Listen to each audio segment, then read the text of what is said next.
So I gotta go in the stash and get a computer this week. Hopefully somebody will be nice to me for Christmas and get me a little computer or something. I take it. Romeo, what it is. So today's live might be a little wacky because I can't, like I said, I can't get into the, you know, to sync it the way I want to sync it. I can't do it. So it is what it is. We just go just work. All right, so today is nasty work, and it is Monday. It's up today. Yeah, we got a lot to talk about. So, 50 Cent's in some trouble. They say he tried to unalive his son. We're gonna listen to that. That's crazy. I don't believe it. They do anything on this YouTube for views, but we're gonna see what they say. Then we got some, of course, some Diddy smoke, and then we got some Blueface smoke. He asked his Ray J if Diddy was really in his butt. We're gonna get to that. SHEABABYTV. Alright, so before we jump into that, let's jump into a little sports. Your boy got knocked out. This is the biggest mistake in boxing. Joshua throws a left hook that backs up Jake in the corner and smiles knowing that the end is near. So he fires a jab to the body. But Jake makes a big mistake by failing to tuck his chin behind his shoulder. So Joshua lands a jaw-breaking right hand that sends him straight to the hospital. Ooh, landed an uppercut that landed him straight to the hospital. So your boy got knocked out. Now I told y'all from the beginning, that nigga is not a boxer. He's a social media nigga that run his mouth and think he can fight. And this is the proof that Mike Tyson let him rock.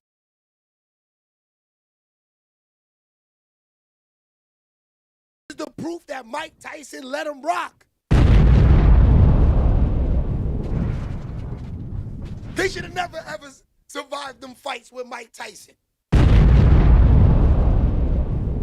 Now, this is the thing that I hate about people that supposedly want to be down with you and supposedly rock out with you. And supposedly they just around because they don't got no motion. Niggas call you 10:30 in the morning. That means you don't watch my shows. You know I do shows and I do it consistently. Stay off me, man. Stay away from me, man. SHEABABYTV. Shout out to y'all. Shout out to y'all. Y'all the real ones, man. Niggas that's in your corner, they not. They just niggas leeching. SHEABABYTV. Now, back to homeboy. So that nigga really thought that he was a boxer. You know, Mike Tyson came to town. He got gassed because of the fake gatekeeping fights. He believed that he could fight. So he comes into this dude and gets knocked out, man. This weekend. This is the biggest mistake in boxing. Joshua throws a left hook that backs up Jake in the corner and smiles knowing that the end is near. So he fires a jab to the body. But Jake makes a big mistake by failing to tuck his chin behind his shoulder. So Joshua lands a jaw-breaking right hand that sends him straight to the hospital. Crazy. So, like I said, when you believe that, you know, you're a fighter and you're not, this is what happens. That's good for him, man. He did have Tekashi 6ix9ine come out with him and bring him out in the show. This was nasty work. I knew from there his luck and everything was shot. Yeah. Shot. So, they asked LeBron about Christmas balling. Why is Christmas basketball still so important to you after all these years? Still important to me? Yeah. Why does it matter? Yeah. Oh, yeah. Okay, that's a better question. Yeah. I'd much rather be at home with my family. But I mean, it's the game. It's the game I love. It's the game I watched when I was a kid on Christmas Day, watching a lot of the greatest play the game on Christmas. It's always been an honor to play it. Obviously, I'm gonna be completely honest. I would like to be home on the couch with my family all throughout the day. But my number is called. Our number is called, so we have to go out and perform, and we look forward to that. There you go. You heard what he said. Now, listen. Christmas, it's the best time of basketball. You get to see the sneakers. If you're a sneakerhead, you're watching basketball this week just to see what sneakers is dropping for the next couple of days on Christmas. The sneakers are unbelievable in New York City. Ryan, you the man. Early in the morning, let's roll them out.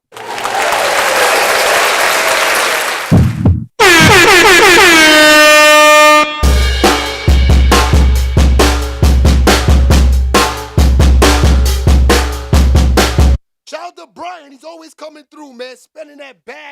You know, this is what, you know, the appreciation of everything. Like I said, people call me at 10:30 in the morning. Either you're hating, trying to hate on me when I'm on live, or you're not supporting. Leave me alone. SHEABABY. Leave me alone. And that's real. The only reason why is because I'm focused. I'm trying to do something and complete a task here. You're playing games. SHEABABY. I ain't got time for it, my dudes. I really don't. And you shouldn't either. You guys wake up, you go to work, you don't play games. Why do you want to play games with niggas that aren't doing anything?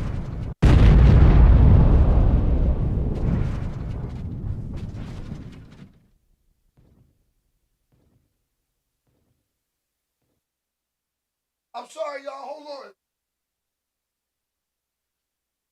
So, a person I was talking to, right? This is why sometimes you can't talk to people because people get in your head. So, I was talking to somebody and they told me about this goddamn, I don't know if I can find it out. There it goes. And you know, it could be helping you, could be blocking you, but they still leave it on your mind. So I gotta use a lot of this just to make sure I'm good, because the person got to my head. Shout out to them, 100%. All right, let's get to the business. I see the lobby, the live is popping this morning. Shout out to everybody. SHEABABY. Let's talk about it. All right, so back to the Christmas Day balling. As a kid, used to wake up in the morning. The game started at 12. Look at the sneakers that they got going on. You know, the Knicks are playing Cleveland at 12. You know the orange and blue is a good scheme for New York City. The sneakers are going to be crazy in orange and blue on Christmas Day. Now, a lot of them also have the Christmas colors. But the majority of the ones that don't sell sneakers, like, you know, like they kind of don't have a sneaker brand in their name. So if they're just sponsored by Nike, they will wear an exclusive sneaker in their team sneaker scheme with like a Christmas logo on the side of the sneaker. So my favorite sneakers on Christmas time ever, I would have to say, is the Kyrie Irvings and the KD editions. Those are crazy. SHEABABY. Now I think they slowed down a little bit on the KD edition Christmas sneakers, but back in like 2007, 2008-ish, 2005s, you couldn't go nowhere without having on a pair of KDs or a pair of Kyrie Irvings. That's a fact. Now, my first pair of Christmas KDs that I bought, they were like this. I'm gonna show you.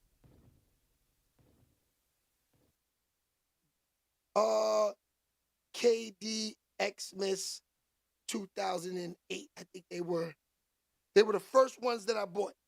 Yes, these editions were crazy. Those editions of the Christmas sneakers were crazy. Now I'm dying to see what they pop out with this year. All of these guys, I think they're gonna come out with some crazy stuff. I can't wait for Christmas. Basketball's moving. The NFL is moving. The NFL's all over the place. Let's start from there also too. I don't know who's going to win the Super Bowl. They got my man Mahomes out to the run. This is the first time I'm going to see an NFL playoff without Patrick Mahomes. No Taylor Swift. The Swifties, you know how much ratings they're going to lose with the Swifties not watching the Chiefs in the playoffs?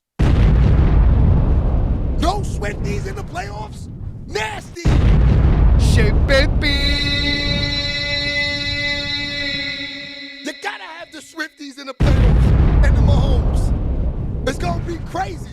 Brunson got the Kobe deal. Yes, Brunson's kicks will be crazy this week. Harlem Romeo, you know the vibes. Okay, December 23rd, 6 p.m., you could catch me in the Queen interview and my man Voice. We was up in Queen's penthouse too. It was crazy. Back to Michelle Smalls. You have a great heart of giving back, right? What type of give backs do you do? I do Christmas ride, back to school, Easter, Halloween, and what else? There's one more. And Thanksgiving.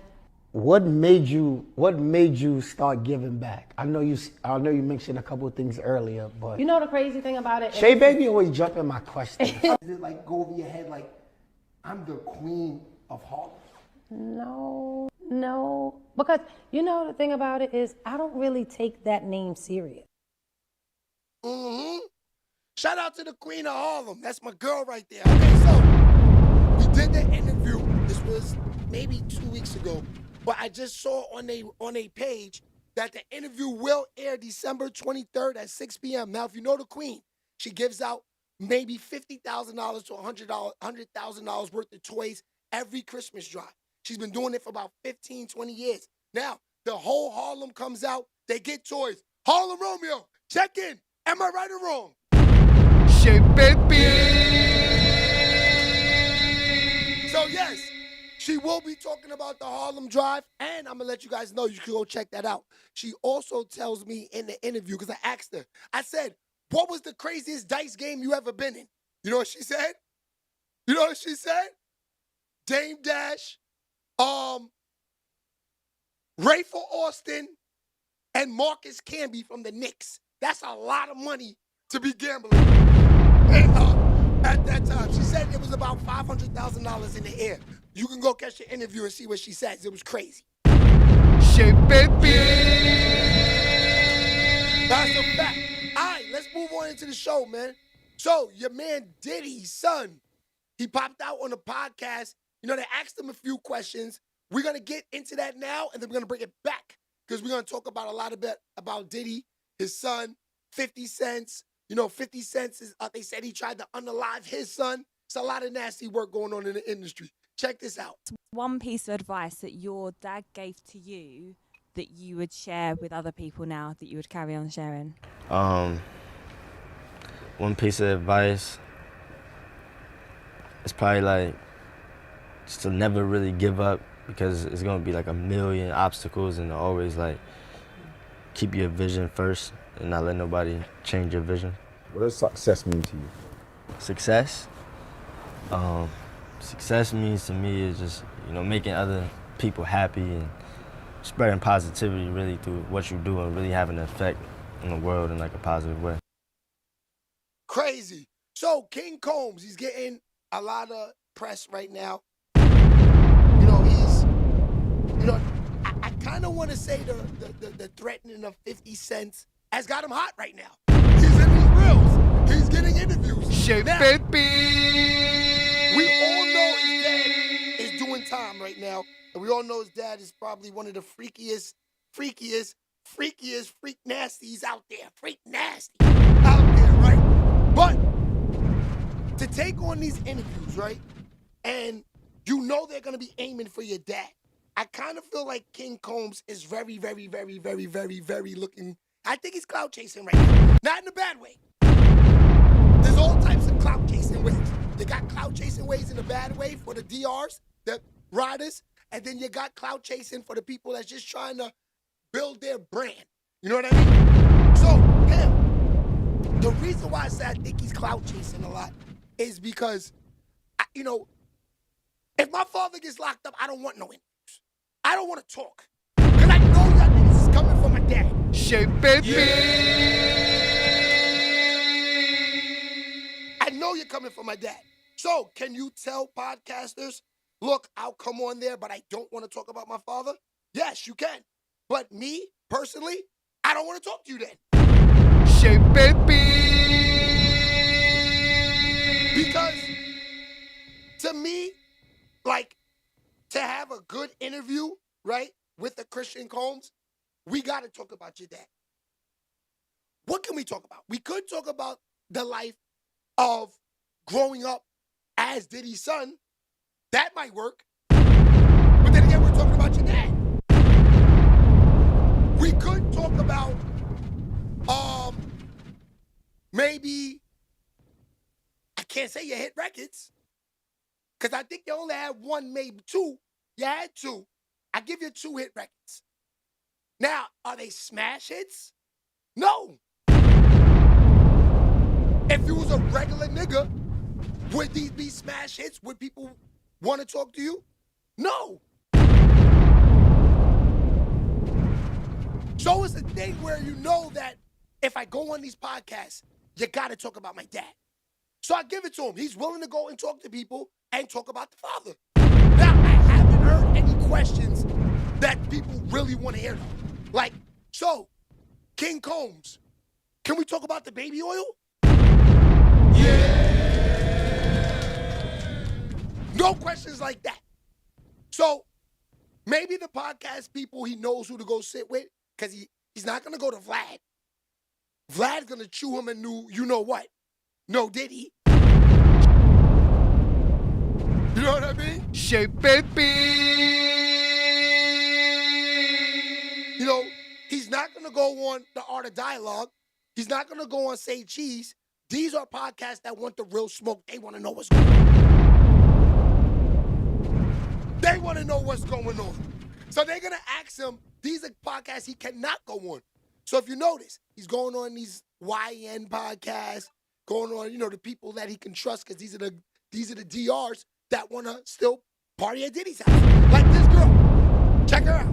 She's asking the questions. She's going to Diddy's house tonight if he wanted her to. Still after all the allegations. One piece of advice that your dad gave to you that you would share with other people now, that you would carry on sharing? One piece of advice is probably like just to never really give up, because it's gonna be like a million obstacles, and always like keep your vision first and not let nobody change your vision. What does success mean to you? Success? Success means to me is just, you know, making other people happy and spreading positivity really through what you do, and really having an effect in the world in like a positive way. All right. So we showed that clip again. So like I said, I don't know if I'm Christian Combs, if I want to go on there, because listen to questions. They're asking you about success. Nobody cares about that. You don't know about success.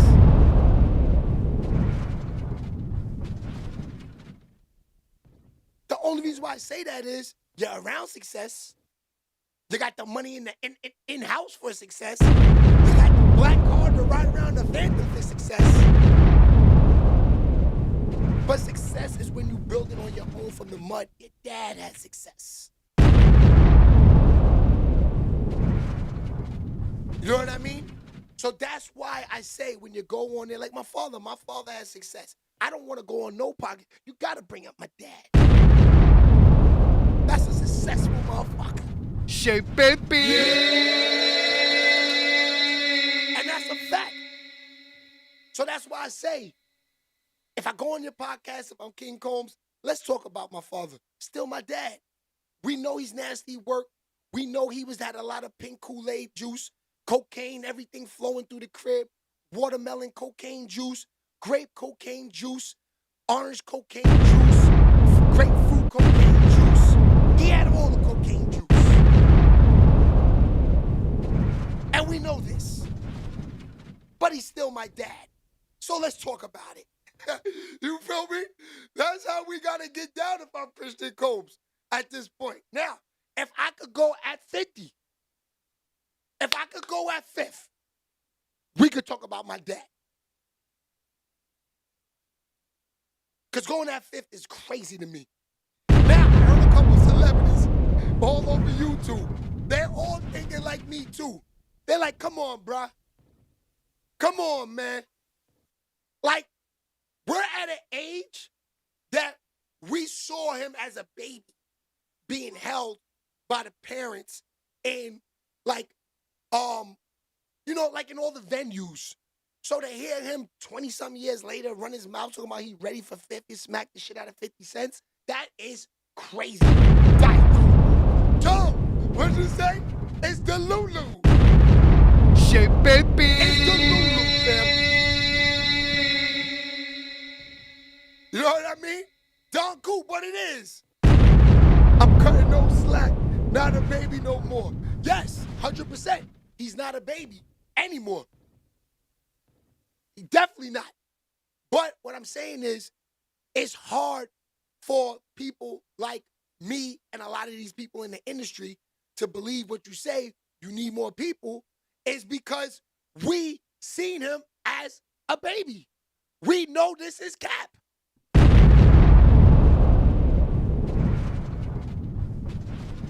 Now, I'm not saying Christian Combs is pussy because he might be the realest nigga. He might knock, he might knock niggas out. He might knock niggas out. I just feel like, this is your dad's problem. I know 50's running his mouth. 50 was nasty. 50 was nasty. But I know y'all niggas thought it was all funny. You, your brothers, Christian, Quincy. I know all y'all niggas thought it was a joke when y'all saw 50 Cent baby mother running through the crib, hide up, and niggas is peeing on her. I know y'all thought it was a game and it was funny.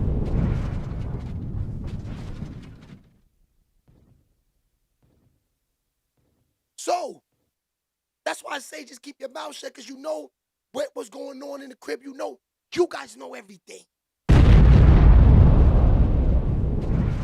You guys know everything. So that's why I say it's better to just hush. Because what 50 responds with, hey, little buddy, keep it low. You got a case on the way too, coming soon. I wouldn't play with Fifth if I was these niggas. He got the movie Game on Smash. I'm hearing he got a Jay-Z documentary coming out next. That's gonna be crazy. That's gonna change the game.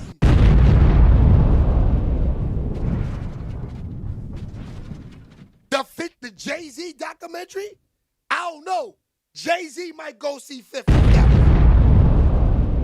one. Jay-Z gonna pull all the gatekeeping cards on that one. That can't come out.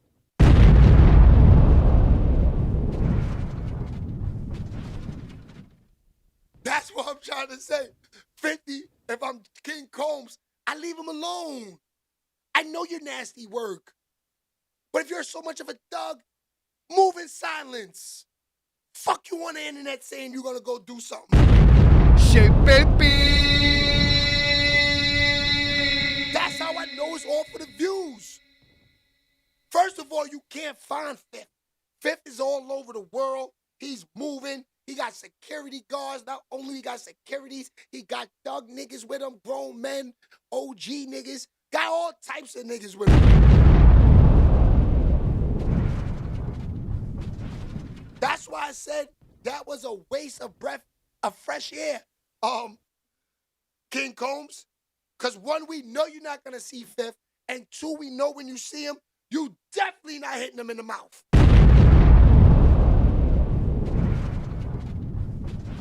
Come on, man. Now, we all see what 50 went through. He been shot 17 times.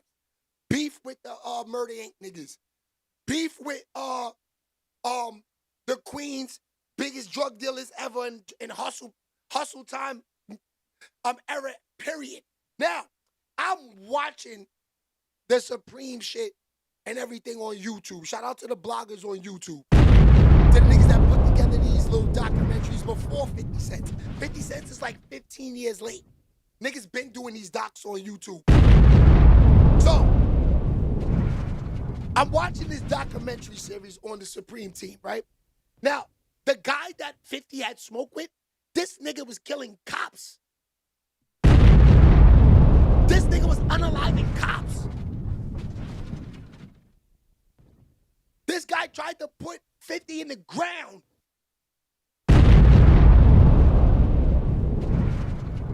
And these are the niggas 50 got smoked with. There's no internet.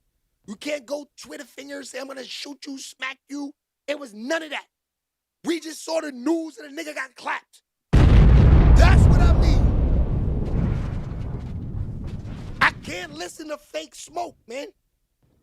Real smoke, we watched it in real time.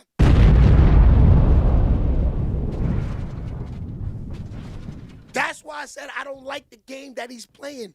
Bro, let your pops handle that when he come home. Deal with them niggas. Because let's keep it real. When your pops come home, what do you think? He's going to go see Fifth? No. So why are you? This is your job now? This is what you do? You went from billionaire kid's son driving Bentleys to now a nigga from Harlem on the corner? Nah, you don't want to be that nigga, my nigga. Stay in your lane. You living a good life. You living a great life. Why you want that smoke? Let the OGs handle this. Let the OGs handle this. Now, we're gonna take it back if I'm in that position. Now, so we're gonna take it to Harlem for a second. One of my father friends is Pee Wee Kirkland, Joe Hammond. Now, if they talk shit about my pops and it get back to me, see, my pops is not here anymore, so that's a little different. But if my pops was here, I wouldn't get on the internet and bash no OG niggas. These are OGs. I would be tight. You know, enough to even, you know, feel I have to react. But I wouldn't get on the internet and bash no OGs. These are OGs. You know, how I look saying, Pee Wee Kirkland, I smacked this shit out of you. This nigga that had $1 million tie on and had niggas offed in the 70s and the 80s. Come on, King Combs.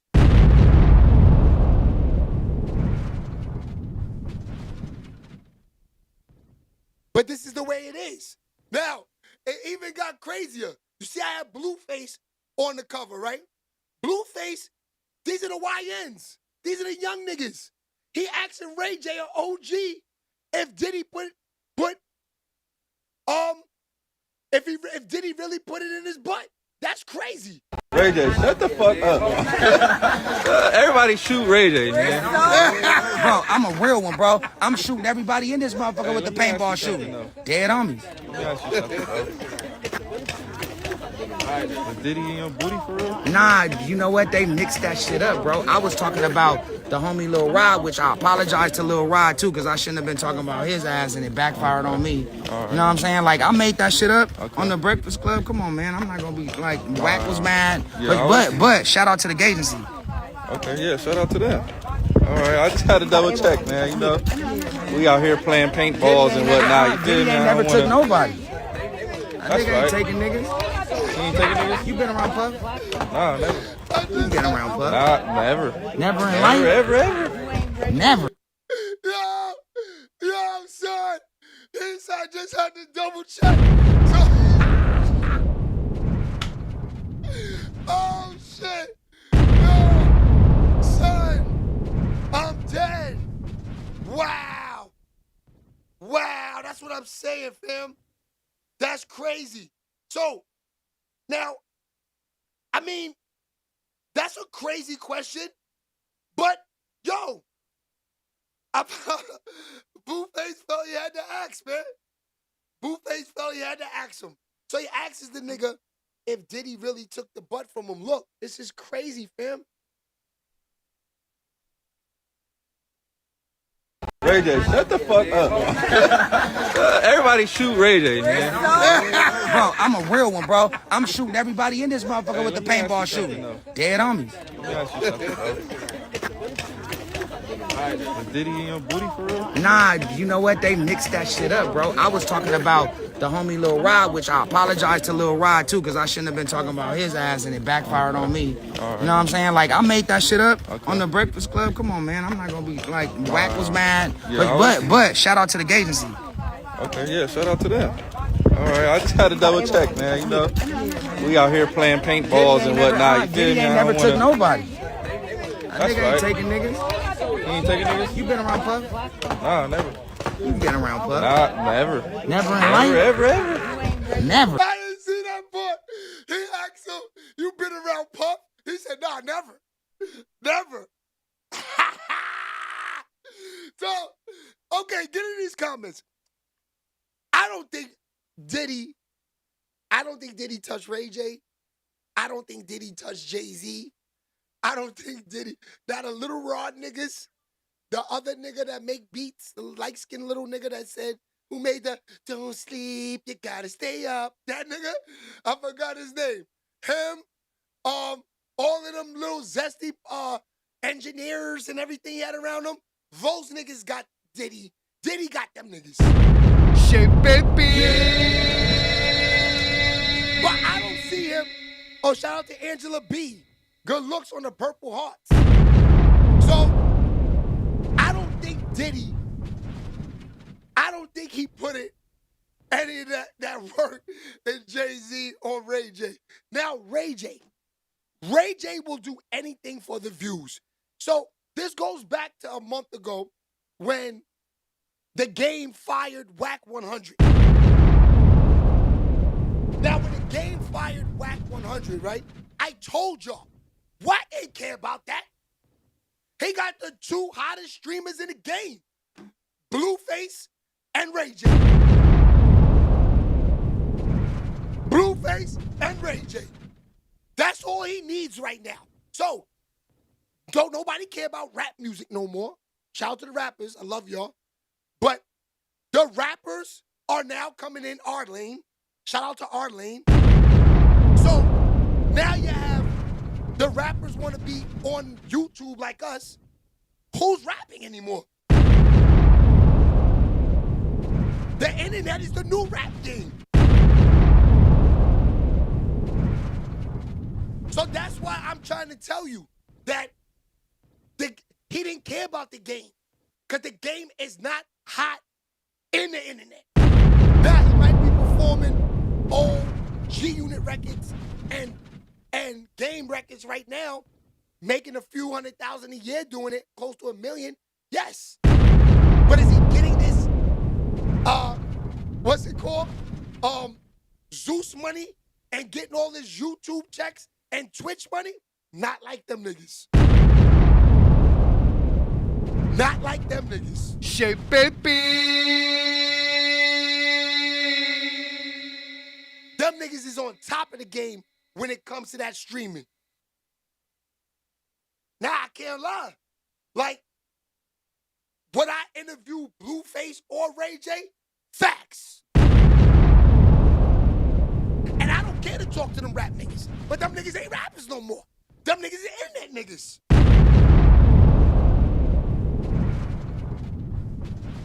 So I would love to sit down and talk to them niggas. I gotta see if I interview Ray J, we gotta get down. We gotta talk about the baby oil, Ray. We got to. You said asses was taken, and now you saying they wasn't.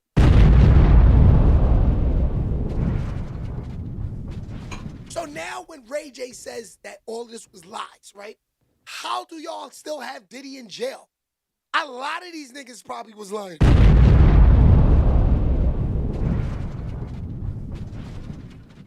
Like we got Diddy looking like the zestiest, nastiest predator outside, right?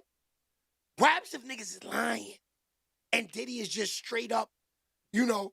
Now, only thing I do believe, I ain't gonna lie, I do believe Diddy beating off watching The Punisher and all them niggas have sex with Cassie. I believe that. I believe it, cuz. Yeah, I believe. But I don't believe the drugging up producers, waking up, they buttholes is slimy paws and all that shit they saying in the doc. That shit is crazy to me. Shit, baby. My boy Ray J just be talking. That's what I'm saying. I agree. But this is what I'm saying, John Taylor. Let's say Ray J's a talker. He's a capping ass nigga, right? You can lock Diddy up for that? They believe this nigga. He was on CNN and it was on TMZ saying that ass has been taken.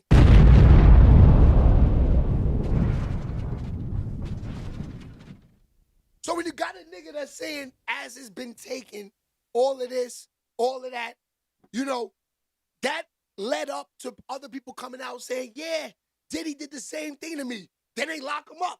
I kind of don't believe a lot of these niggas now, man. Word. Shit, baby.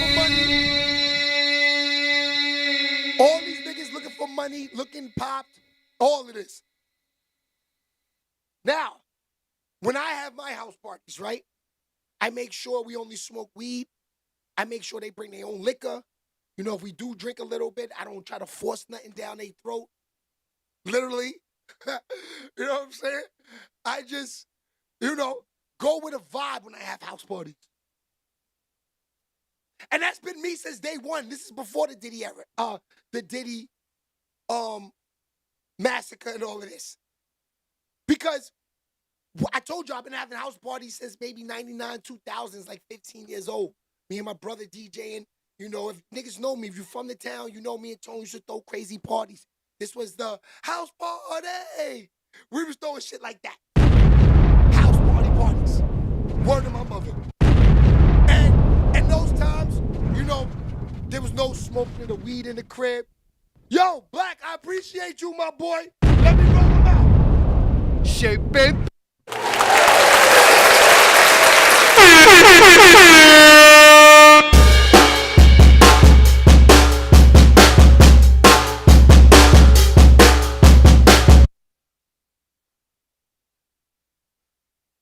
That's a fact. Shout out to Dolores. Oh, that's my boo right there.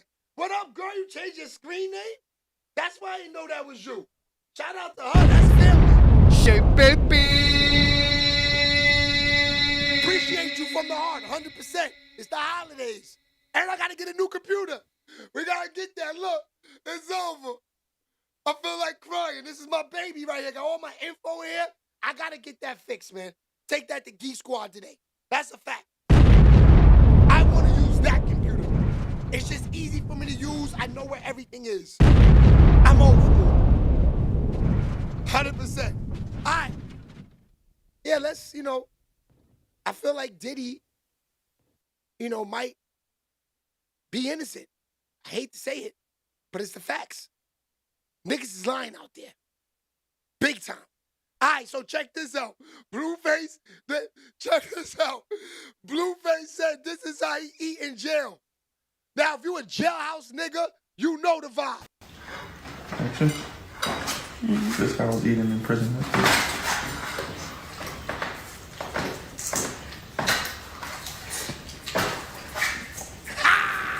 Nigga, I'ma eat my cornbread. Nigga, school crib. Nigga, stop asking me. Yeah, don't. I'll beat you up.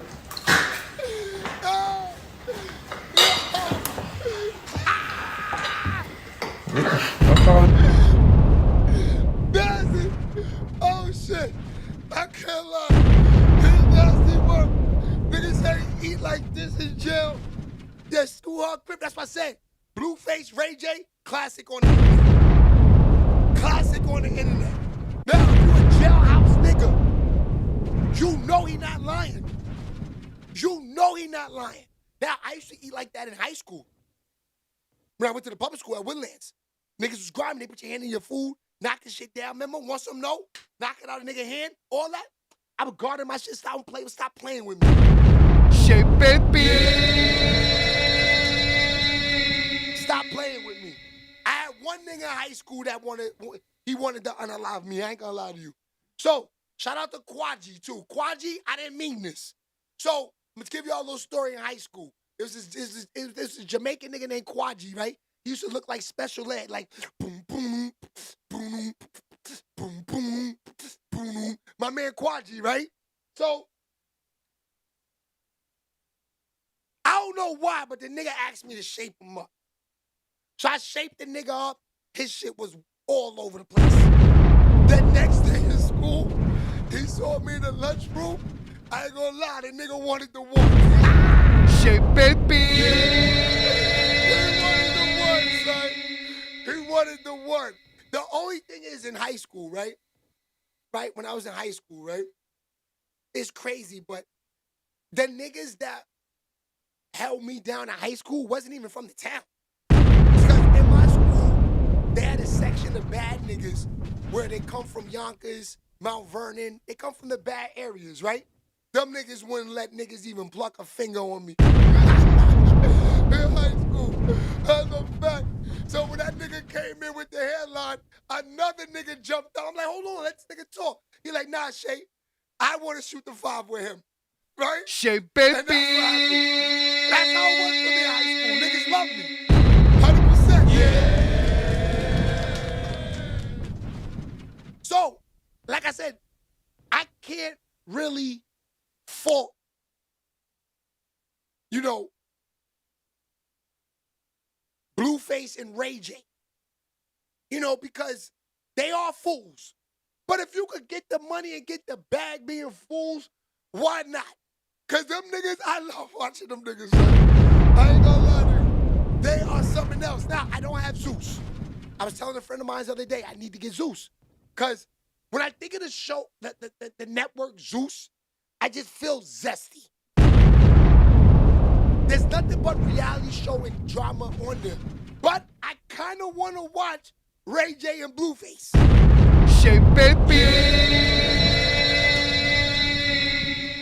So get in them comments. If you watch Ray J and Blueface on Zeus, let me know. Is they shows good? I don't know. They people saying that they smash hits. Let's talk about it. All right. So I want to get into this because we got like another 25 minutes on here. I wanted to get into this right here first before we get into the Diddy smoke. Check this out. This is crazy. All right, Gene Deal. Glad to have you back on Cam Capone News. It's been a long time, Cam. You must be getting a lot of money, man, elsewhere. It's been a minute, man. Yes, sir. Things have been going pretty good, man. Let me just tell everybody, man, hit the subscribe button and like the video before we get started. Off top. All right.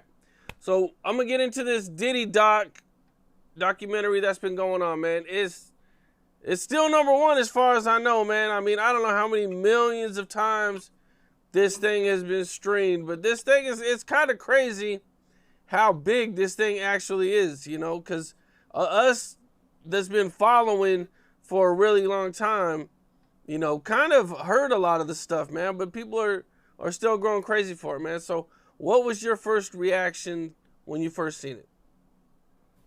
When I first seen it, I said, damn, they stole my whole damn idea. You understand? Because I was talking to the producers and before I talked to the executive director, and the producers knew, I was telling them what I was bringing to the table. Because I was trying to get a deal for me, Kirk, and Tim all together. Like a package deal. I wanted to try to get like $50,000 for each one of us.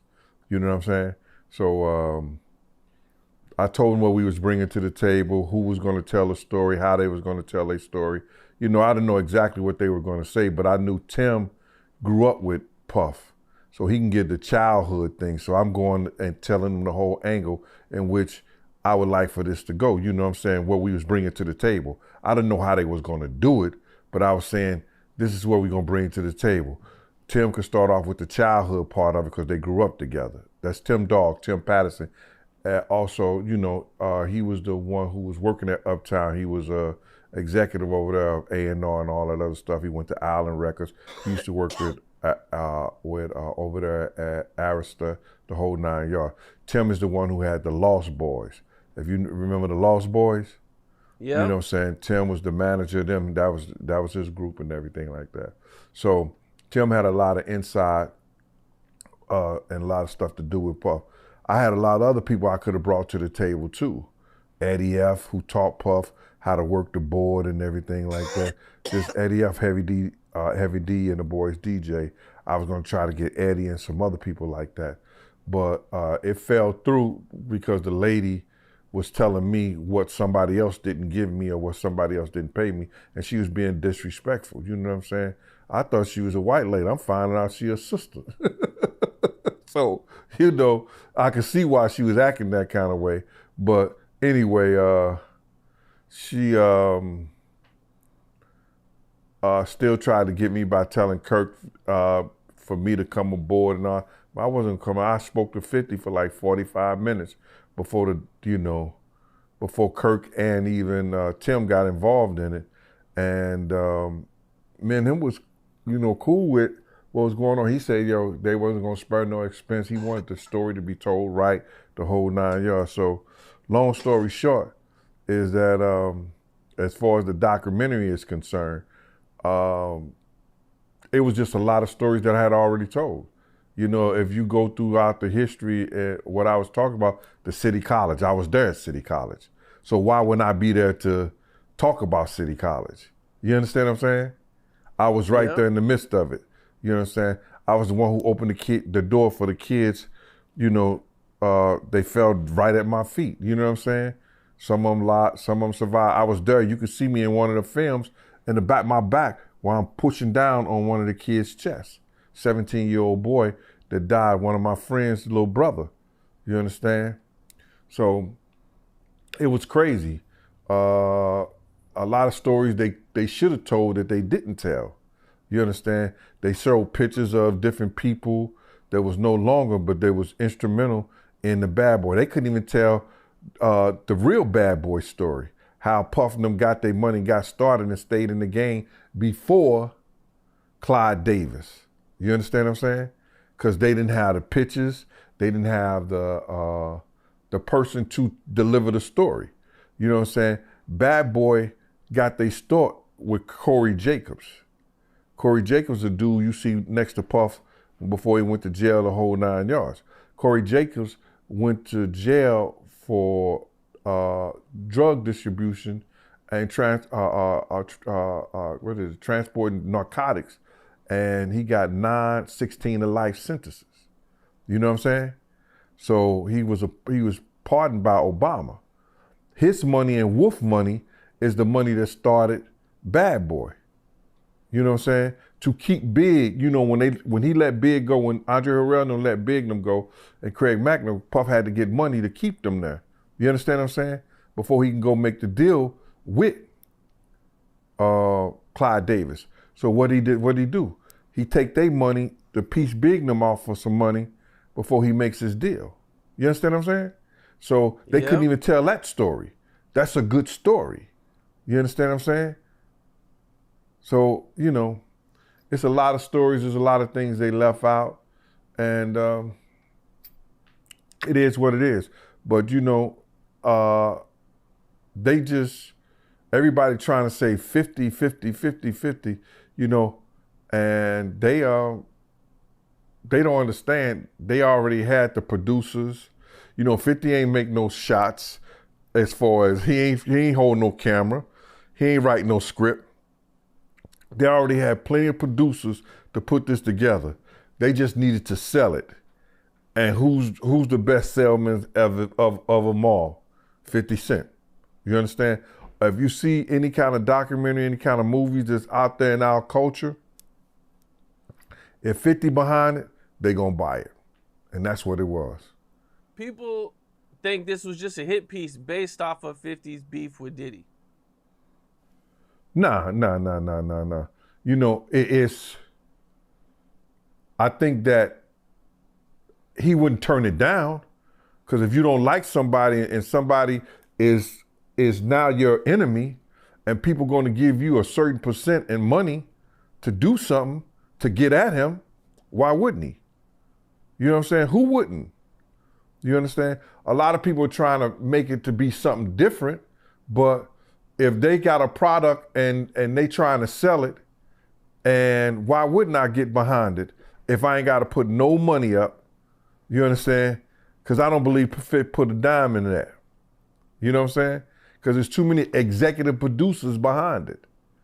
And executive producers are people who find the cash and put the money up for the stuff to get done. So now they probably gave him a percentage to sell it. And he did a hell of a job in selling it. He did, man. Yeah, he got everybody going, man.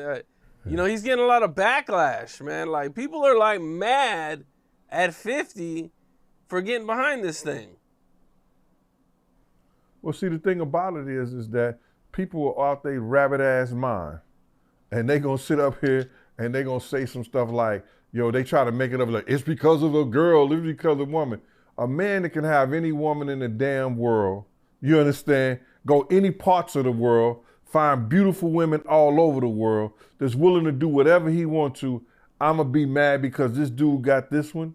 Nah, it's bigger and it's more than that. They don't want to say, a lot of these cats out here don't want to tell the truth behind shit. You understand? When 50 was out here, you know, trying to get into, well, he was writing for most of Puff stuff. He was writing for artists. He was writing for different people. LL, Puff, whatever he can get money at, you know what I'm saying, to do some writing and stuff like that. Jam Master Jay had him writing shit, something like that. So Fifth was writing.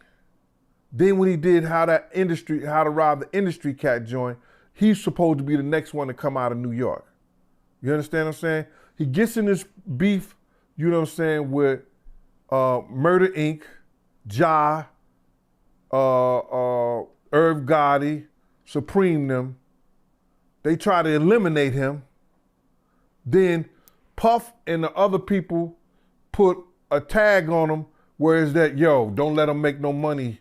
Don't sign him. You ain't gonna have none but problems. They put a bad tag on him.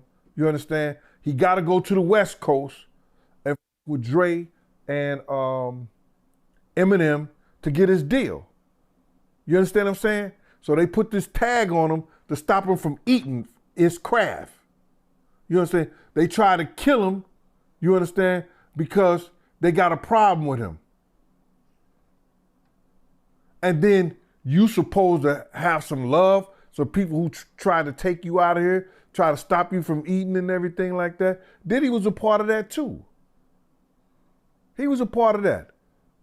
Because he was telling the executives and people, don't mess with him. Just picture this, bro. He knew he could write. He knew 50 had talent. You understand? Why 50 ain't get a deal in New York City? Facts, yeah. They had him blackballed. I mean, I think even Irv Gotti talked about it in an interview that he blackballed him. Right. But hold up, it ain't only Irv Gotti, because Puff had a voice just as much, or probably more than Irv. If Puff would have said, yo, I'm gonna sign this kid, who's gonna stop him? Why he didn't sign him? He wrote some of his best lyrics. You understand? Let's get it. Oh, he said, you know what I mean? He said, so the whole thing. He's saying 50 Cent wrote Let's Get It? That's crazy. About it is, man. And now these dudes out here want to portray like I supposed to love my enemy. Man, I don't turn the cheek, all that shit like that. No Diddy. I don't turn the cheek. I don't fuck around like that. All but right, the whole thing. Gene Deal. One thing about Gene, it's like Gene started all this. Let's keep it real. Gene is the reason he opened up the can of worms for all of the people to dig deep, pause, on Diddy. He was the first one. He was number one with all of this. So, because of all of this smoke now, with 50 Cent, Diddy, Gene Deal, Cassie, all of this, they started digging up stuff on 50 Cent. So it's about to get nasty right now, because now 50. We're going to talk about 50 for a second. Now they digging up stuff on 50.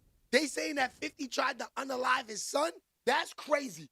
I don't believe that, not one bit. Now, 50 Cent may have a problem with his son, but trying to unalive him, I don't see him doing that. I don't. There's a lot of stuff these YouTubers are building up on these guys now, and it's starting to get disgusting. Check this one out. This is one crazy. of Diddy's biggest ops, Gene Deal, sent a warning to 50 Cent, letting him know that Diddy, as well as some very powerful people in the industry, has already started gearing up to destroy 50 Cent. He even pointed out something specific that has already happened that will spell some bad news for 50 Cent. They started off by pointing out something that I never knew and I didn't really notice that pretty much confirms the plans to destroy 50 Cent is already being put in motion. And this actually came via, I believe it was like an Instagram comment, and then they did their investigation and found out that the comment was actually true. Take your phone. I want to get your take on this.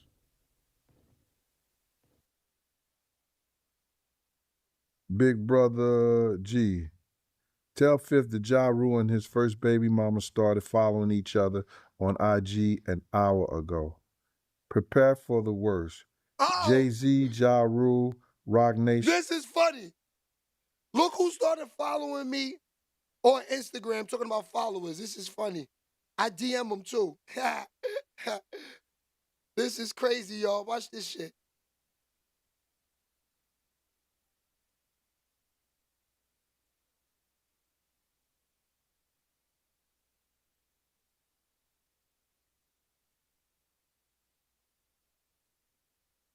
trying to find it.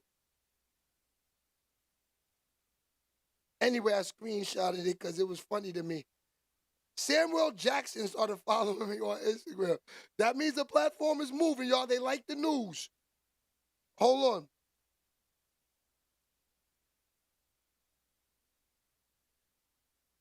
Where is this at, y'all? Where is this at? Here you go. Here you go.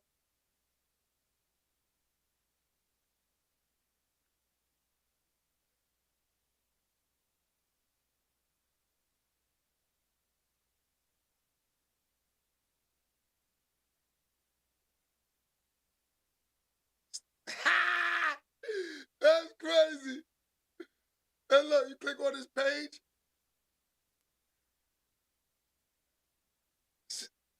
That's a fact. Shout out to Samuel Jackson, man, liking the smoke, man. Yo, it's just news, Samuel.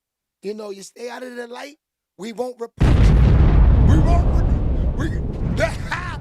See, you understand? A lot of these celebrities, right? I got 50 Cent following me, Dame Dash, all of the Diddy sons. All of these guys follow my Instagram page because they want to see what I'm talking about. You know, they want 50 Cent, all these guys making sure that I'm not going too crazy on them. Look, man, I'm just reporting the news, man. Y'all don't gotta watch me. They follow me to watch me. They don't want to talk, do no business, get nigga views, nothing. That's why if you do something, I'm reporting it. Don't think because you're following me that I'm going to be scared to report it. I'm not. You do it, it's going up. SHEABABY. So I don't follow them niggas back because then I just like, why am I following them back for? If they conversate with me, they work with me, I'll follow you back. Until then, you could just follow me and watch the news. Other than that, I'm good. I'm good. Y'all didn't see I didn't follow back. That's a fact. I don't follow none of them niggas back. And that's real. Yeah, Patricia. A little bit, Patricia. We just working, man. I want to thank you because you've been showing love from day one. Cute behind. SHEABABY. All right. Let's get back. Let's stay on this topic right here because this is crazy right here. Desiree Perez are out to get him out of the paint. Alert. I checked and it's true. Ja Rule and 50 Cent's first baby mama follow each other. The one baby mama who has been trying to destroy 50 Cent for damn near a decade now. The one baby mama who has done everything in her power to make sure that 50 Cent never seen peace for 18 years.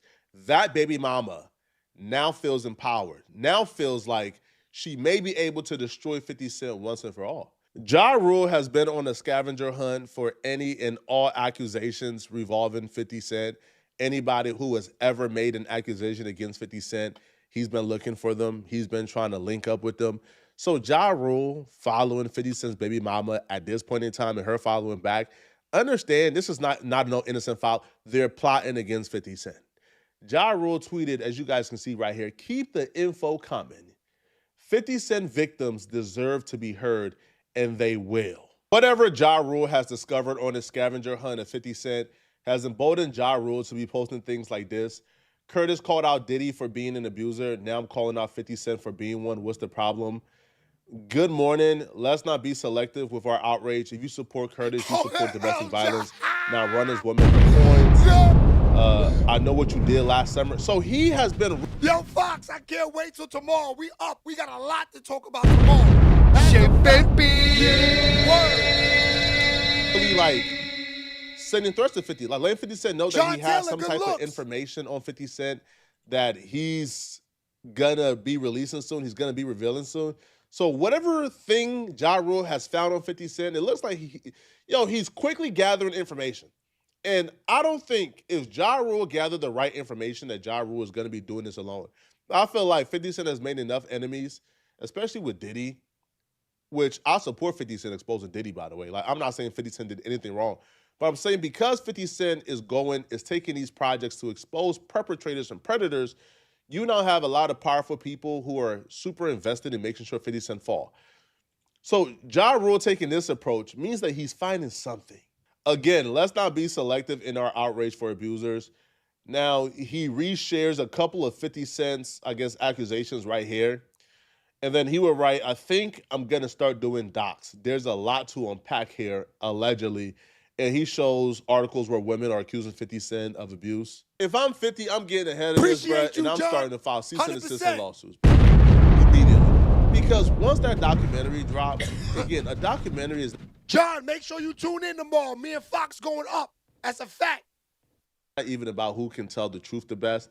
It's about who can package it the best. And if Ja Rule is able to bring a baby mama who has already been levying accusations against 50 Cent that are pretty horrible, I'll be real. Let me just give you guys a glimpse at what a possible surviving 50 Cent documentary could look like. This is Shanika Tompkins. This is 50 Cent's first baby mama. Now, she already did like a brief Instagram live that day. This is what's going on right here. This is 50 Cent's first baby mother, right? She's the one that says that 50 tried to, I guess, do all this stuff to her son. Check out this content. This is crazy, man. This is really wild. Really get any type of recognition whatsoever. But during this live stream, she broke down some pretty horrifying things that she is alleging that 50 Cent did to her. One of those things being beating her up in front of her children. In his career. Because he was abusive. Well, he still is abusive. I'm just not in his presence, but he's abusive. Emotionally, physically, he's abusive. Crazy. And the last straw for me was he hit me in front of my daughter. And I said, as a mother, if I allow her to see him hit me and stay with him, what example am I setting for my daughter? And that's when that was it for me. It was that and another incident with Marquise. So it was two incidents, but it was kind of close. And there was another incident with Marquise, Yale, and Banks used to have an apartment they used to share in Manhattan. And I went to pick 50 up from there. So Marquise told me that I guess like he had a girl there, like, you know, a girl that, he just told me something. So him and I got to argument. He beat the mess out of me and then told Marquise, see, it's your fault. I had to whoop your mother's ass. First time he ever hit me, to be honest, was, I'm going to talk about this. This is a lot of cathartic moments and stuff, but the first time, I don't even think I've told you this. I think the first time he hit me, I don't think I know, the first time he hit me, I was pregnant with Marquise. Wow. Belly out to here. Everything that she accused 50 Cent of in this interview, it was surreal. Because when I was listening to it, it were the exact same accusations that Diddy was accused of. Diddy was also accused of arson, which we'll get to, because the arson story and the house being burned down story with 50 Cent and her, to me, is the craziest part of this entire story. But she would also accuse 50 Cent of not only physical abuse, but she would claim that 50 Cent raped her, that 50 Cent took it, right, without consent. Boy, it's not. So I'm gonna ask one question, right? I'm not gonna get to that fiend. We'll do that fiend on the next one, the Diddy situation. Okay. Somebody wants to know in the chat, did he, because you put up the post on your story about that fiend saying that he sexually abused her. Yeah. Did you ever experience anything like that, or was it just basically physical stuff or fighting and back and forth? No, I have experienced sexual abuse from him, yes. Which, when it sounds odd for women, because it's like, it was no Me Too movement. You know, from our culture, it's like, how could your boyfriend you or sexually assault you? Because no means no. No means no. I don't care if you get a girl butt naked and she says no, that means no. So, yes, I have. And I don't know within me, I don't know if it's this Black girl strength that for some reason it's easier to talk about that, the physical part of the abuse. That's easier for some reason than to talk about the sexual. I don't know why. And that's something that I have to probably work through and maybe just try to like understand. But yeah. Well, why you never reported it though? People might want to ask, well, you got sexually abused, you got physically abused. Why you never said that? I did say something. I've always said something. If anybody ever listened, I've The always authorities, said he was abusive. I have court testimony where I'm saying he's abusive. I have order of protections in the courts where I'm listing some of the abuse. So this is documented. This is documented. Maybe IG world don't know. Maybe the fans don't know. But no, it's documented. Back in 2008, a judge did approve her temporary protection order. They ordered 50 Cent to forfeit any guns he may have. So the article reads, U.S. rapper 50 Cent was ordered to surrender any guns he might have after a judge on Friday issued a temporary restraining order requested by the rapper's ex-girlfriend, the lawyer said. A lawyer for the rapper, whose real name is Curtis Jackson, said he will contest the order and that 50 Cent did not have guns or access to guns. To my knowledge, he has no guns. The order bars 50 Cent from being in contact with Shaniqua Tompkins, the mother of his 10-year-old son, without the court's permission, the lawyer says. 50 Cent and Tompkins have been locked in a legal fight over money. Tompkins has argued that she is entitled to half of 50 Cent's estate based on an oral agreement. Now, to me, this is the only part that kind of discredits her. The fact that she as the girlfriend, not the wife, by the way, she was just the mere girlfriend, went to court and claimed that 50 Cent promised her half his estate and tried to get half. So people would obviously say, hey, she filed, the restraining order and these other things because she was trying to get 50 Cent money. Now, this is where things get tricky, and she did explain this. So apparently, she had possession of 50 Cent's $2.4 million Long Island home. He tried to evict her from there, but they wouldn't evict her. The Supreme Court ruled that she could stay because she had 50 Cent's son. And apparently the house mysteriously burned down because according to her, 50 Cent, would rather the house burn down than her have it. And she would also make claims that 50 Cent actually tried to murder them. What? Now, 50 Cent, always maintained his innocent, but she told the full story in regards to the house burning down. And I'll be real, it's one of the wildest things I've ever heard. What makes you say he did it, though? We got into a fight that Monday at my lawyer's office. I have a police report. He threatened me. He tried to hit me, but I ran. He threatened me. He said he was going to have someone come do something. He said, and watch how I get down. He said it. And that Friday, I do believe that was Monday. That Friday, I had to do my deposition.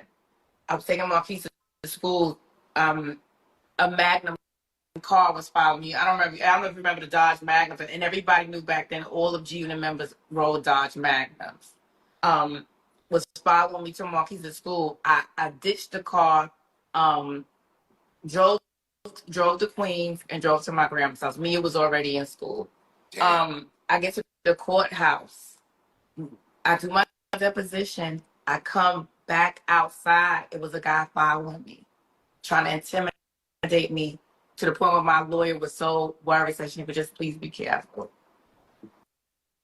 So he was trying to kick me out the house, and he couldn't get me out the house. And that's another thing where he says, like, oh, he went to Suffolk County. They gave me an eviction, but I took it to the Supreme Court, and the Supreme Court allowed me to stay, so he couldn't get me out the house at the time. Crazy. And then his lawyer, and I have in my deposition papers, which once I start doing my YouTube channel, I could be able to side by side and bring up stuff. His lawyer actually asked me where was my evidence, and that was the first part of the house to burn down. I don't think that was a coincidence. Right. Who's on the house at the time when it got set on fire? It was. That's another thing. He tried to create the narrative. It was me, my boyfriend. No man lived with me in that house. And I will repeat, no man lived with me in that house. No man, except for Marquise, and he wasn't a man at the time. He was a child. It was me, my daughter, Marquise, a family friend, and she had gotten into an argument with her husband. So it was her and her son and my youngest sister. My mom had passed away, so I had custody of my youngest sister. How old was your children? Well, he's probably about 12. Mia probably is about maybe 16, 17. Here's where it gets wild. Yo, 50 Cent's own son lived in the home. So I feel like for the benefit of the doubt, I don't think 50 Cent would want to burn the house where his son lives, right? But according to the baby mama, according to her, she's alleging that she believes that 50 Cent was trying to murder her. Not only her, because it was her son Marquise, which is 50 Cent's son, a family friend, her sister, and like 4 minors. They all lived in that house together. She claims that 50 Cent burned down the house in the middle of the night while everybody was sleeping. Crazy. Or he paid somebody to do it. And he chose the middle of the night because, according to her, he was trying to murder everybody in the home. Do you think it was a move to try to scare you or try to get rid of you? What do you, deep down, like, what do you think the motive was behind to really get rid of you or to scare you out of the house, honestly speaking? I think it was to kill us. Because the time, it wasn't like it happened when the kids were in school. Maybe I was there by myself, or it happened that I was just sleeping. No one's up. It was still dark outside, to the point where when I heard the glass shatter, because what happened was Marquise was sick that day. Even though I was going to take him to school, like I said, the car was following me, but he was sick. So I was like, you know what? I'm going to ditch this car. I don't feel safe taking him to school, but I'm going to take him to my family. He said she want that bread. So Marquise was sick that day.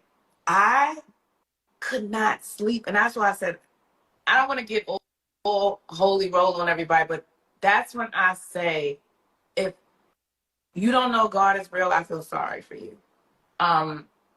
Because I could not sleep. At the time, I was sleeping downstairs in the guest room. Everyone else was upstairs. I waited. Like I said, a close family friend, her husband, and they got into an argument. So I waited for her, or I slept on the couch in the family room. I brought her in the house, set her upstairs, and I stayed in the guest room downstairs. I could not sleep. I kept waking up. And so I said, you know what? I said, Marquise, I said, let me go check on him, because Marquise had a habit of throwing up in his sleep. So I said, you know what? Let me check on him. I'm just going to just check on him. And then I ended up getting into bed with him. But so let me just keep, because he was kept coughing. So I was like, you know what? I get scared he's going to throw up in his sleep, and choke. Marquise's coughing kept me from being in a deep sleep, but I still was concerned about what was going on. Like I said, people were following me. They were at the courthouse, so I was concerned. But I couldn't quite get into a deep sleep. So Marquise's bedroom was in front of the house. So once I heard the glass shatter, I went to the front of the house, and it was pitch dark. I couldn't see anything.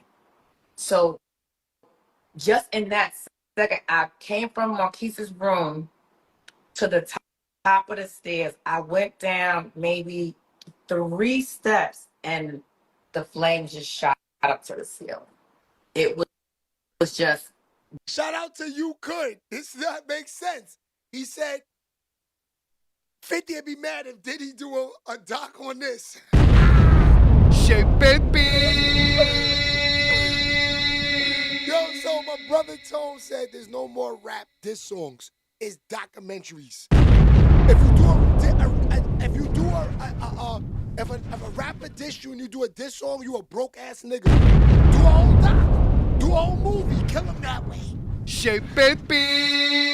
The diss records are so early 2000s. Get that out of here. We couldn't even make it downstairs. So you're the first person that's seen the fire. What I'm getting from this, right? I heard the glass shatter. So my daughter said,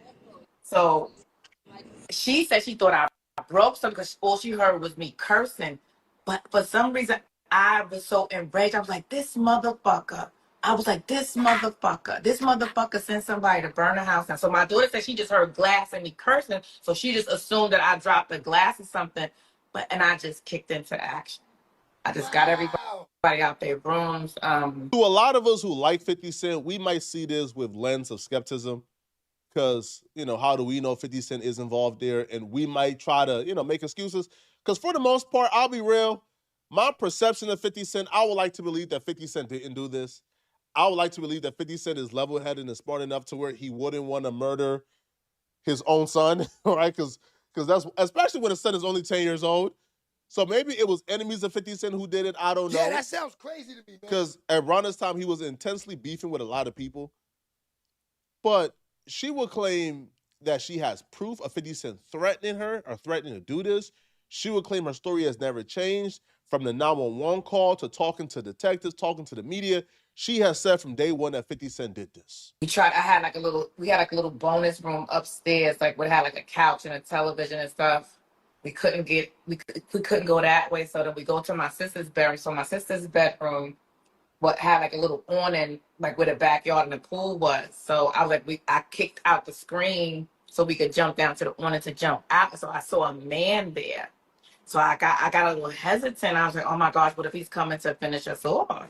Crazy. And What do you mean, just a man? it happened to an off-duty police officer. Okay, got it. What? Yeah, so he was already on the phone with 911. He said so later on I found out he saw the smoke and he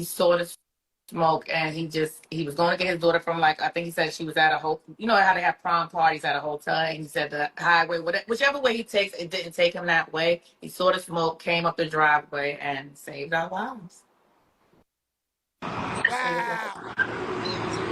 Y'all got out from the downstairs or the upstairs? From the upstairs window? We couldn't make it downstairs. I said, like, I got to the fourth step, and the flames engulfed, like, it just shot, like, literally, it looked like a movie. Like, I can't explain, like, it just like, it just went from the floor to the ceiling.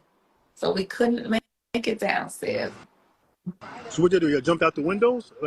Yeah, we jumped out the window out of my sister's. My sister, where her bedroom was towards the back of the house. So she had an awning, like, from the sliding door. So we jumped down from her window to the awning to the floor. But the off-duty police officer was there to break our fall.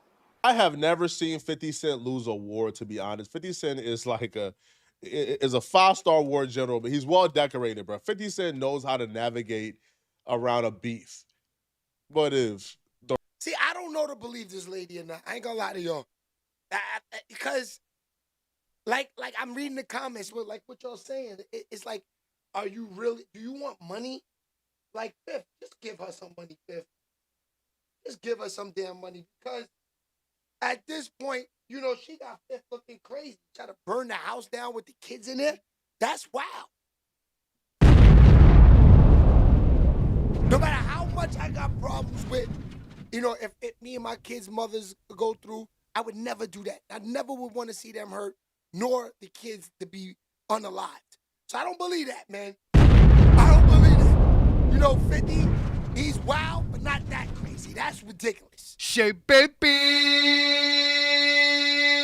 Now, if the kid was with 50 for the weekend, and then the house burned down with her in there and her sister, then that's something you could think about. But the son was in there too. Now, we all know 50 got an issue with the son. The son was hanging out with Supreme and them sons.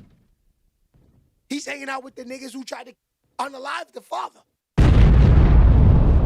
So we do know that their relationship is not there.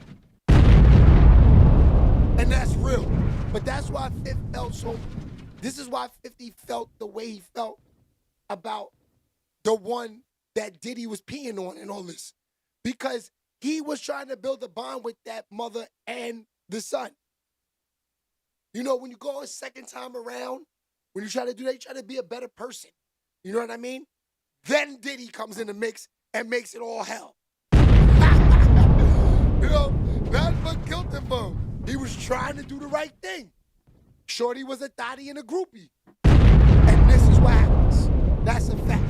All right, y'all, I will see y'all on tomorrow, 10:30. You see my voice is a little wacky. Had a long weekend. NFL, money on the line, NBA, college basketball, a lot of work. A lot of work. But it is what it is. I love it. That's what I like to do. I love to gamble. SHEABABY. I was telling my friend the other day, it's not the money. It's the high. It's the when a nigga, like if I don't got money on it, right? And LeBron James and Luka do a crazy move, it's like I'm just watching. I'm like, nice move.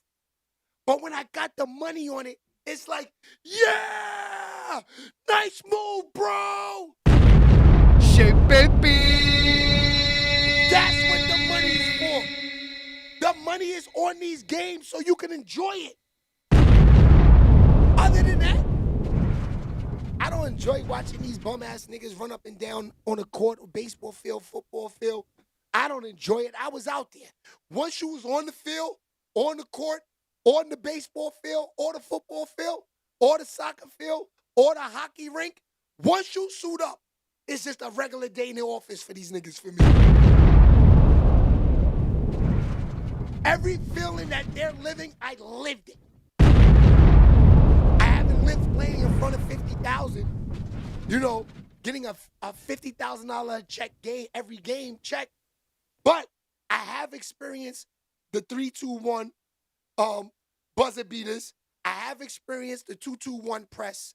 I have experienced the 3-2 zones. I have experienced the 2-3 zones. I have experienced the mid-ranges. I have experienced the jump shots. I have experienced the touchdowns. I have experienced strike pitches.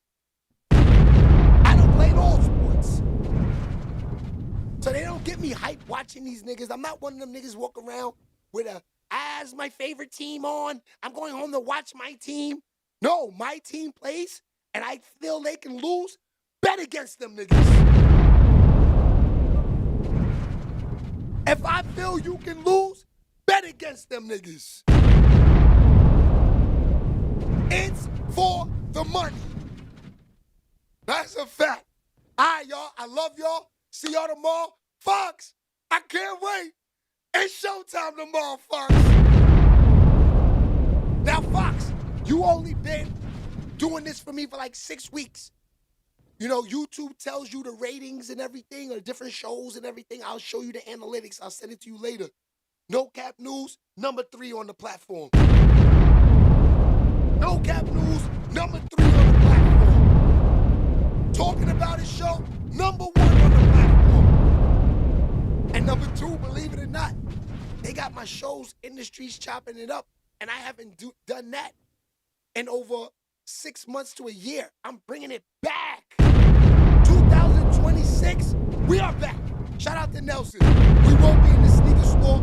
We will be shooting, and I'm bringing out the dog's paws. That's a fact. The sit-downs in 2026, I'm going to work. SHEABABY. All right, so I'll see you guys tomorrow, 10:30 with my man Fox. Smash them likes, getting them comments. We got a long day today, y'all, and I'm going to be editing and working. So let's get to it. I'll see y'all tomorrow at 10:30. No Cap News. Fox, send that drop in. You know how we do. I'll see y'all tomorrow. SHEABABY. Yo, Shay, we about to wake these niggas up, man. They sleeping. We about to put them on. And if they ain't ready, they better get ready. Yeah, stirring up the pot, crazy. Stir it up. Tuned in to Shade, baby. Tune in. Twisting up the Zagreb. Light up. Got me going Zag crazy. Hip hop news, no cap. So don't try and bait. No cap. Trying to get your reels up. Then you know you gotta pay me.